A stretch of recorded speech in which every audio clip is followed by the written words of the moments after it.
Hello, welcome to IMO with me, Aaron Bastani. You can follow me on Twitter at Aaron Bastani. You can follow Novara Media on Twitter at Novara Media. Feel free to comment on and share this video under the hashtag IMO Bastani. Thanks for watching. This week I want to talk about the fast that is the London housing market. Something so detached from reality that videos attempting to market it now resemble trailers for American Psycho or Vanilla Sky. A new glossy advert has emerged from luxury property developers Redrow. In this video, supposedly promotional, we're offered a protagonist who's clearly unhappy, having endured years of misery so as to finally get a little glass box of his own, adorned with a single Taschen book on design and a silent, unconscious partner. He has won. London is his. Now, a few things are particularly interesting about this video, primarily how even the 1%, with their little Philippe Starck rabbit hutches, prim suits and ragged expressions, are getting a bum deal. Even they're being chewed up, in the words of the video. This isn't a home or a sanctum, it's nothing more than the survival of a trauma. And it's increasingly clear that this is all the system has to offer, even to its winners. We observe how the protagonist has three interactions with women. One is seemingly a breakup, an argument, shouting, anger, words to the effect he's working too hard but still loves her. Nevertheless, she is leaving our bedraggled latter-day Spartan.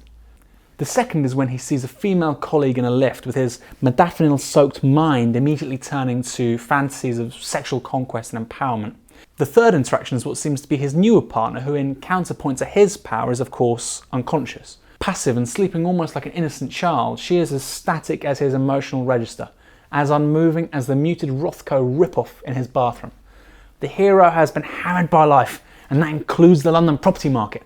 He has unmeaningful work, limited emotional connections, and moves from one gilded bubble to the next for the rest of his life.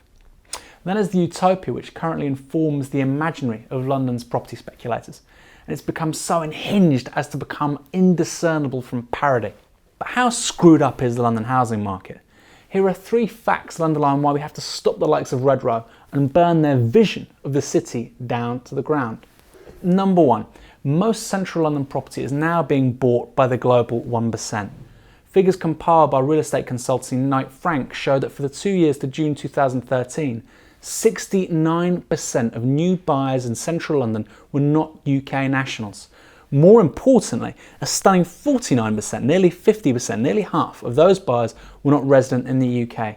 It's almost certain those numbers are now higher. That means that the majority of central London property, i.e. zones 1 and 2, is now being bought by the global 1% as either a form of reserve currency, bitcoins for oligarchs, or in the pursuit of incomes through rent, your wages. Number two, the rising prices.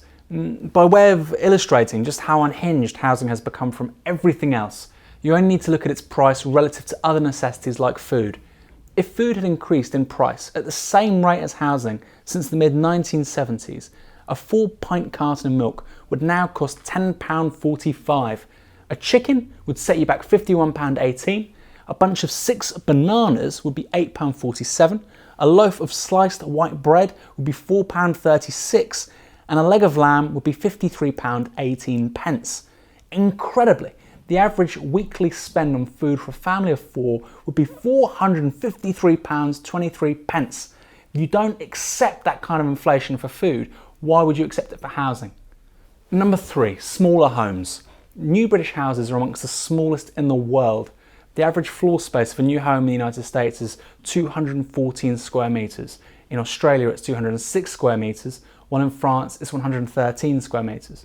In the UK, that figure falls to an astonishing 76 square metres. Not only is housing too expensive, with supply not keeping up with demand, but those houses that are being built and purchased are as pokey as they are overpriced. How screwed up is the housing situation where you live? What are potential solutions? And how long can a system as recklessly stupid as this one last? Because even that mug in the Redrow video is absolutely miserable.